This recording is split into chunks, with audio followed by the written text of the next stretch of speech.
Bonjour, on est à la machine à café, c'est là où tout se passe. Alain Pignon, bonjour. Bonjour. On est un dimanche midi, on va dire, et on est avec Senta de Peuil qu'on connaît aussi. Qu'est-ce qui se passe aujourd'hui? C'est la journée Oups, un rassemblement, un jetboree, une relance, c'est quoi? C'est en fait une relance de toutes nos actions qui n'ont jamais cessé d'exister, mais pour essayer de stimuler les réactions de la population qui s'était un peu endormie dans les suites du Covid.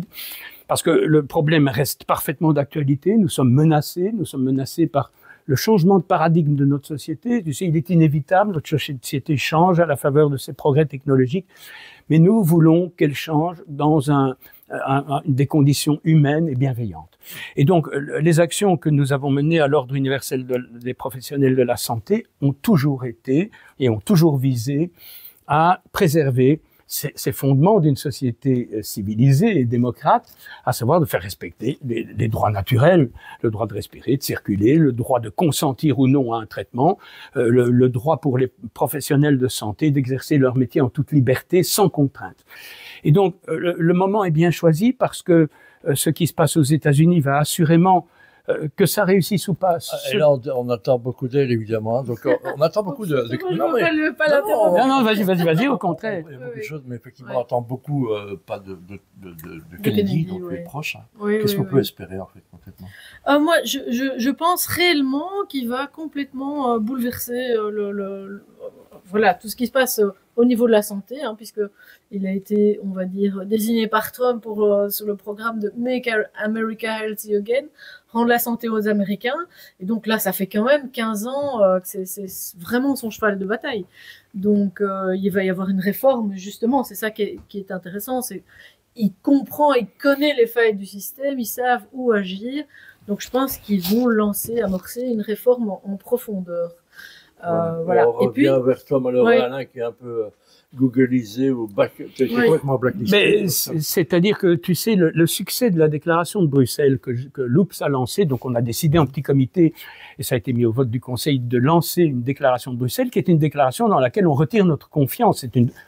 C'est une déclaration de défiance par rapport aux ordres traditionnels, pas uniquement belges, aux ordres européens et internationaux. Et ça a pris comme le feu dans un incendie de forêt de sapins tout secs. Et l'ordre s'en est probablement mari. Et évidemment, l'ordre n'est pas directement intervenu, mais il se fait que tous mes comptes Google sont bloqués. L'accès à mes listes, à mes bases de données, tout est strictement bloqué. Ça veut dire comment, pour les gens qui nous regardent, qu'est-ce qu'ils peuvent faire pour aider Oups? Alors là, j'ai heureusement un site qui est hébergé chez OVH et qui est toujours parfaitement fonctionnel. Et là, sur la première page, il y a le moyen de signer cette déclaration en téléchargeant le PDF, en la signant. On ne peut pas être médecin, on rappelle, il faut être ni médecin ni quoi que ce soit. C'est une déclaration, bien sûr, qui vise aussi les médecins, les praticiens de la santé et les citoyens. Ce qui se passe maintenant ne concerne pas les médecins. Ce qui se passe maintenant concerne tout un chacun. On est tous menacés en tant que patients, enfants, parents, praticiens de la santé, infirmiers, médecins. Nous sommes tous concernés et plus nous aurons de signatures, mieux ce sera. On est occupé à la traduire en anglais, espagnol, italien pour essayer d'élargir très largement le champ, et en néerlandais, le champ d'accès à cette déclaration. Et j'espère qu'on pourrait rassembler, un peu dans l'esprit de la déclaration de Great Barrington, avoir, je sais pas moi, 500 000 signatures, 1 million. On souhaite, Senta, toi aussi, un newsletter régulière. Oui. Là, tu es entre deux autres, tu vas filer à Genève, tu repars à Genève. Oui, donc on peut me retrouver sur Essentiel News, donc c'est un petit média qui était en fait lancé au départ par Jean-Dominique Michel, qui s'appelait Covid Hub, et puis bon, maintenant le Covid est derrière nous, plus ou moins, mais on poursuit les efforts certainement au niveau de l'info, la dénonciation, etc. Donc avec essentiel.news, et puis bon, j'ai ma propre lettre Senta de Peuil, Substack. .com. Je pense que ce qu'Alain dit, c'est vraiment, on est à un moment, je pense qu'il y a une fenêtre d'opportunité qui s'est créée, et elle s'est pas créée toute seule, elle s'est créée parce que les gens ont perdu confiance. Et on voit aux États-Unis, 40% des gens ne sont pas vaccinés, dans certains États, et puis ça diffère d'un État à l'autre, etc. Donc les gens, ils en ont marre, donc c'est aussi un signal fort. Ça suffit pas d'avoir quelques-uns qui soient motivés, comme Kennedy. Ce que je veux dire pour terminer, c'est que j'ai toujours eu confiance dans notre combat. Pourquoi? Parce que c'est un combat juste, qui repose sur des fondamentaux d'une société civilisée. On ne peut pas le perdre, mais je crois que grâce à ce qui se passe aux États-Unis, on va le gagner plus vite. Et j'espère que tous ceux qui nous écoutent vont tout faire pour essayer de libérer le narratif, de libérer les paroles et de nous amener à pouvoir toucher la majeure partie de la population. Voilà, on dit que la vérité prend l'ascenseur ou l'escalier. La vérité prend l'escalier. Merci en tous les cas. On est dans le back-office, si on était venu gratter une interview comme ça. En tout cas, merci d'être là. BAM, Skeros, tout ça, ce sont les piliers de la vérité de demain. On l'espère en tout cas. Merci. Merci beaucoup. Et vous pouvez donner à BAM aussi. Vous pouvez donner un petit peu à BAM, un petit euro. C'est le Mont Blanc, avec encore une échelle qui monte un peu plus haut vers les cieux. Je lui passe la parole et je vous demande de l'applaudir. Vous le connaissez tous. Aujourd'hui, il est là. Voilà, Jean-Dominique, merci mille fois d'avoir été à Bruxelles. Ça a été un bonheur de te recevoir. Un petit mot pour BAM. Est-ce que tu pourrais peut-être nous dire pourquoi est-ce que pour toi c'était important de venir ici et de passer de la Suisse à la Belgique pour nous voir? Jules César l'avait déjà dit, de tous les peuples de la Gaule, les Belges sont les plus braves. Et cela dit, vous avez à peu près les autorités les plus pourries d'Europe, nous aussi, en France aussi, donc on est tous dans le même bain. Non, blague à part, parce que vous avez un accueil délicieux et j'adore la dynamique collective que je sens exister en Belgique, tu vois. Et c'est ça, quand les autorités deviennent perverses, quand elles se mettent à mal agir, et ben heureusement, cela stimule par contre-coup les forces de vie à l'intérieur, j'allais dire de résistance, mais même plus que ça, c'est des forces de vie au sein de la population. Je trouve que Loop, c'est une démarche absolument admirable, c'est le passage au nous qui est tellement important pour créer le monde vers lequel on aspire tous à aller. Donc voilà, merci de votre accueil et c'était un plaisir d'être ici. Merci d'être venu. Dernière petite question, parce qu'on a parlé un peu de l'avenir. Est-ce que pour 2025, pour toi, il y a une thématique qui est essentielle? Quels sont les enjeux ou l'enjeu le plus important de ce qui va se passer en 2025? C'est précisément de ne rien lâcher, parce qu'on voit que tout est en train de sortir. Un récent rapport de la Commission des congrès aux États-Unis a quand même établi que la Maison-Blanche avait dépensé $1 milliard pour instaurer la censure, faire de la propagande, influencer l'opinion de manière mensongère. Donc les choses sont en train de sortir de partout, ça va évidemment moins vite que nous l'aimerions, et je crois que vraiment le slogan qu'on pourrait, autour duquel nous pourrions nous rallier, c'est ne rien lâcher. Ne lâchons rien, il faut continuer de manière déterminée, prendre aussi soin les uns des autres, il faut qu'on puisse tenir dans la durée, ça fait quand même bientôt 5 ans qu'on est soumis à ce régime, donc aussi savoir nous ressourcer, nous soutenir, nous entraider, accepter qu'on ait tous des moments de découragement, mais comprendre que tout ça va dans la bonne direction et que, comme je dis souvent, le premier qui se décourage a perdu, à nous de veiller que ce ne soit pas nous.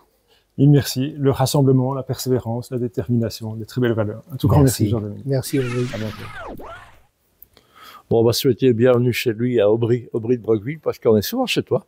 C'est un endroit où tu reçois beaucoup de gens. Explique-nous, parce que tu es partout, on ne te voit pas souvent, mais tu es très important. C'est quoi ton combat, toi? Je dirais pas que je suis très important, surtout j'essaie de me rendre le plus utile possible.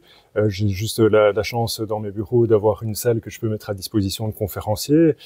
Et donc oui, j'essaie d'être le plus utile simplement. Donc on a organisé toute une série de conférences. J'ai aussi organisé des manifestations de soutien aux médecins lanceurs d'alerte devant l'Ordre des médecins. Également, quand il y a eu un symposium dans le Brabant wallon par rapport à la vaccination obligatoire qui était en projet pour les soignants, on a rameuté énormément de monde. Il y avait plus de 500 personnes, alors que c'était un samedi matin très tôt et qu'il pleuvait. Donc je peux arrêter parce qu'il est inarrêtable. Mais vous lui lancez un sujet, on va lancer un petit sujet, il est parti pendant 12 minutes. Alors on va parler d'opposition contrôlée. C'est quoi l'opposition contrôlée, Aubry, pour toi? Alors il y a des points de vue divergents à ce sujet, parce que bien sûr... Il y a Senta qui attend énormément d'eau prêt à bondir dans le débat. Donc. Exactement. Et donc, effectivement, il y a des nuances à avoir. Donc, bien sûr, il y a des scientifiques qui n'ont pas les mêmes points de vue. Il y en a peut-être qui, historiquement, ont travaillé en collaboration avec l'industrie ou autre. Maintenant, ce qui est préoccupant, c'est qu'il y a un élargissement de manière assez excessive, je pense, de ce concept d'opposition contrôlée, qui tend pour le moment à discréditer toute une personne qui très courageusement ont pris la parole ces dernières années, sont exposés, se sont fait traiter d'anti-vax complotistes, etc. Alors que ce sont... Mode, un peu ça. Oui, c'est exactement. Donc là où il y a eu un discrédit de la part des médias mainstream, maintenant c'est un peu en interne dans nos groupes qu'il y a toute une série de personnes qui ont tendance à remettre en question l'intégrité de ces personnes, alors que ce sont des personnes qui ont pris énormément de risques et qui clairement ont fait passer des messages, qui ont démantelé un petit peu tous les mécanismes de Big Pharma, et donc c'est on va pas faire un grand débat ici, mais Cynthia est un peu opposé à ça. C'est quoi écoute, alors je viens de mon point de vue de journaliste. Il a raison, il a tort, il a raison, je veux dire. Donc je rejoins tout à fait sur certains points. Je pense qu'effectivement, c'est vraiment dommage qu'il y ait une telle division, et il y a des gens qui la nourrissent, et ça démolit les efforts. C'est divisé pour régner, donc on sait bien comment ça marche. Alors après, pour moi, toute opposition, de toute façon, de par nature, est appelée à se faire contrôler. Hein. Et là-dedans, il existe, moi je suis certaine, pour moi, il y a des gens qui sont effectivement c'est déjà téléguidé. On sait qu'on va mettre certaines politiques en place. On sait que les gens vont entre guillemets, une partie de la population va rouspéter. Et donc, il y en a qui sont, je veux dire, des infiltrés, des agents doubles. Ça existe. Ça a toujours existé. Maintenant, ce qui se passe, c'est qu'il y a beaucoup de gens qui sont peut-être manipulables ou manipulables à leur insu, ou pas toujours d'accord. Parce que c'est normal, c'est ça la démocratie, on n'a pas tous le même point de vue.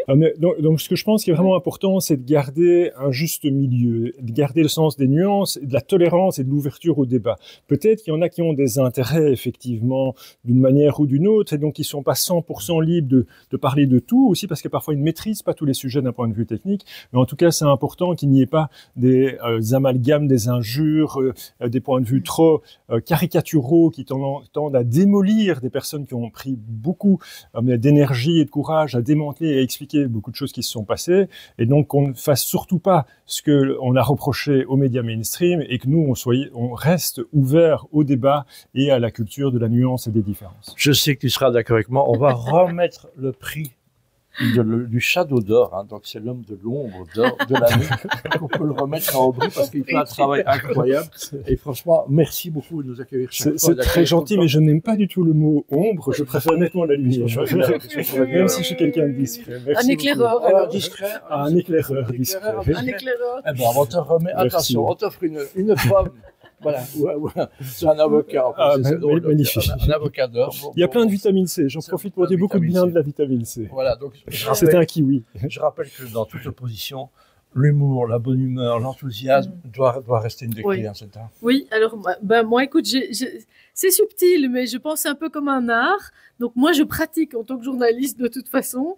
Le doute, pour moi, est une vertu. Donc je pense qu'il faut pouvoir, même par rapport à moi-même, tu vois, je doute parfois. Donc, il faut pas avoir peur de douter, mais on doit pas être dans le lynchage, etc. Donc voilà, on s'abstient, on reste dans la nuance, mais je pense que les gens ont peur, une fois qu'ils ont vu que, entre guillemets, il y a une vérité qui est déconstruite. Ils ont peur, ils sont obligés d'en retrouver une autre, quoi, tu vois. Et en fait, rester dans ce juste milieu, de dire, ok, je suis un tel. Il faut être sur les arguments, il faut être sur les faits, il faut être sur les actions qu'on mène en commun.